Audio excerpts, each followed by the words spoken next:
रामायण ज्यादातर भगवान श्री राम, हनुमान जी और रावण के चारों ओर घूमती रहती है। और अगर इनकी शक्ति की बात की जाए तो रामायण को देखकर तो ऐसा ही लगता है कि रामायण में सबसे ज्यादा शक्तिशाली भगवान श्री राम, रावण और हनुमान जी ही थे। लेकिन आप जानकर चौंक जाएंगे कि रामायण में एक ऐसा भी पात्र था जिसकी शक्ति की चर्चा तीनों लोकों तक फैली थी और जिसकी एक लात ने रावण को बेहोश कर दिया था। जो चाहता तो रावण का वध अकेला कर सकता था, लेकिन रावण का वध भगवान श्री राम के हाथों लिखा था, इसलिए उसने ऐसा नहीं किया। मित्रों, हम बात कर रहे हैं जामवंत जी के बारे में।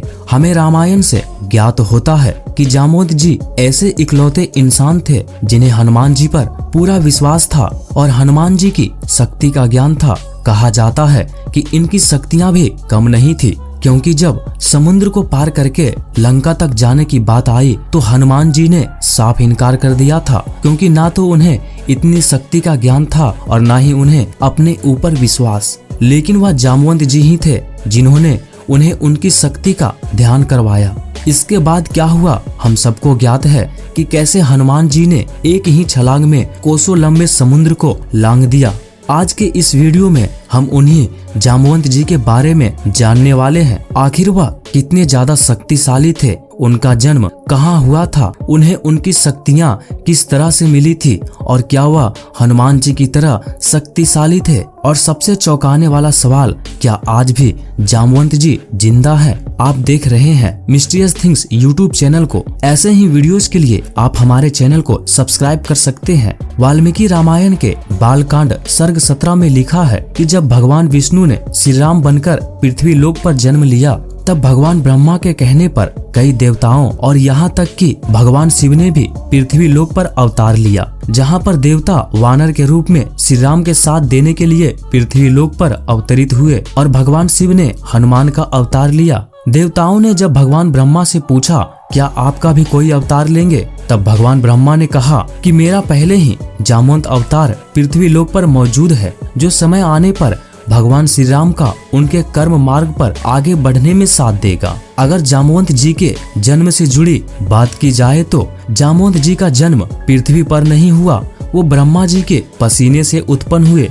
यह तब की बात है जब हमारे ब्रह्मांड का जन्म भी नहीं हुआ था। तब शास्त्रों में लिखा कि ब्रह्मांड की उत्पत्ति से पहले ब्रह्मदेव ने मधु और कैटव नाम के दो जीवों की उत्पत्ति की थी, जो असल में दानव थे, जिन्होंने बाद में ब्रह्मदेव पर भी हमला करने की कोशिश की थी। ये दोनों दानव काफी ज्यादा शक्तिशाली थे और जब इन्होंने ब्रह्मदेव को चुनौती दी तो ब्रह्मदेव के अंदर एक डर का भाव उत्पन्न हुआ। उनके माथे पर पसीना आ गया। इसी समय ब्रह्मदेव के माथे पर आए पसीने से जामवंत नाम के जीव का जन्म हुआ, जिसने अपने एक ही वार से मधु और कैटव दानव को समाप्त कर दिया। इसके बाद ब्रह्मदेव ने ब्रह्मांड की उत्पत्ति की और इस तरह देखा जाए तो जामवंत की उम्र ब्रह्मांड से भी ज्यादा है। यानी जामवंत का जन्म तब हुआ था जब ब्रह्मांड में समय का भी अस्तित्व नहीं था, इसलिए उनकी उम्र का अंदाजा लगा पाना भी असंभव है। और यही कारण है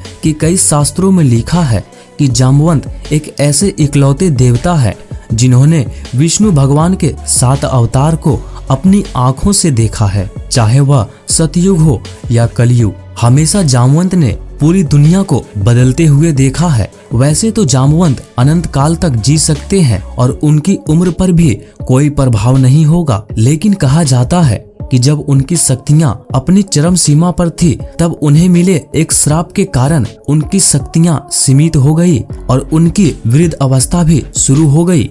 वाल्मीकि रामायण में लिखा है कि जब जामवंत रामायण काल के दौरान महासागर को पार करने के लिए बड़े बड़े पराक्रमी वानरों का मनोबल बढ़ा रहे थे, तभी जामवंत कहते हैं, अब मैं बूढ़ा हूँ, जवानी में मेरे अंदर इतनी शक्ति थी कि समुद्र तो क्या, मैं तीनों लोकों को भी छलांग मारकर पार कर सकता था। प्रकाश की गति से भी तेज में चल सकता था। आज मैं बुढ़ा हो चुका हूँ, लेकिन श्री राम भगवान के इस कार्य को करना ही होगा। मैं नहीं तो कोई और इस काम को करेगा।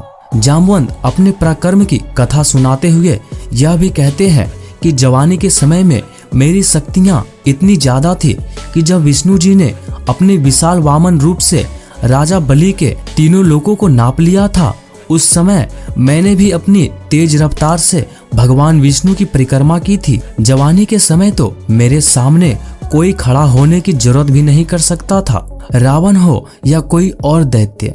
यहाँ तक कि देवताओं में भी मुझसे लड़ने की क्षमता नहीं थी। पर अभी तो मेरी वृद्धावस्था है और मैं मदद के अलावा इससे ज्यादा कुछ नहीं कर सकता। लेकिन मैं आप सभी को अपने कर्म पथ पर चलने का ज्ञान दे सकता हूँ। जामवंत के वचन सुनकर सभी वानरों ने अपनी पूरी क्षमता से समुद्र पर छलांग लगाने की कोशिश की, लेकिन कोई भी सफल नहीं हो पाया। जामवंत जी समझ चुके थे कि केवल और केवल हनुमान ही ऐसा कर सकते हैं और वो ही प्रभु श्री राम का कार्य भी पूर्ण करेंगे। लेकिन यह दिक्कत है कि हनुमान जी अपनी शक्तियों से अनजान थे। वह बचपन में मिले श्राप के कारण अपनी शक्ति को भूल चुके थे। इसके बाद जामवंत ने हनुमान जी को उनके बचपन से लेकर उनके बड़े होने तक की सभी घटनाओं के बारे में बताया और उन्हें उनकी शक्ति याद दिलाई। रामायण युद्धकांड में लिखा है कि जब भगवान विष्णु ने वामन अवतार लिया था, उस समय जामवंत पृथ्वी लोक पर मौजूद सबसे शक्तिशाली देवता थे।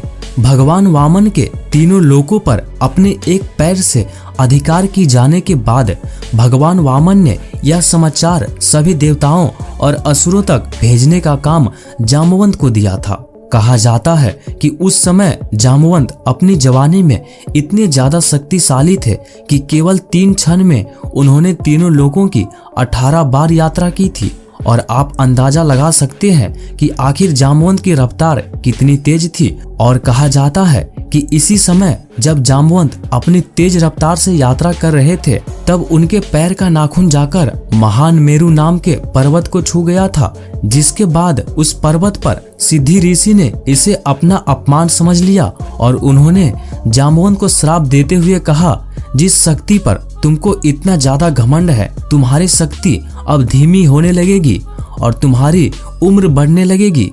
इसके बाद से ही जामवंत की शक्तियां सीमित हो गई और उनकी उम्र बढ़ने लगी, लेकिन अभी भी उनकी शक्तियां काफी ज्यादा थी। देखा आपने कितने शक्तिशाली थे जामवंत। रामचरितमानस के लंका कांड में जामवंत के पराक्रम को दिखाते हुए लिखा गया है कि जब रावण अपनी शक्तियों के प्रयोग से वानर सेना का संहार कर रहा था, तब जामवंत ने गुस्से में आकर उछलते हुए रावण की छाती पर एक तेज लात मारी। भगवान जामवंत का प्रहार इतना ज्यादा शक्तिशाली था कि उसने महाबली रावण को कोसों दूर जाकर पटक दिया और रावण वहीं मूर्छित होकर गिर गया। इस दौरान जहां उनके पास मौका था कि वह चाहते तो रावण का वध कर सकते थे, लेकिन उन्होंने रावण को छोड़ दिया क्योंकि वे जानते थे कि रावण का वध प्रभु श्री राम के हाथ। आशा करता हूँ आज की वीडियो से आपने बहुत कुछ नया सीखा होगा। यदि आपके मन में कोई सवाल है तो आप हमें कमेंट बॉक्स में लिख कर पूछ सकते हैं। आज की वीडियो में बस इतना ही। धन्यवाद। जय श्री राम, जय श्री कृष्णा।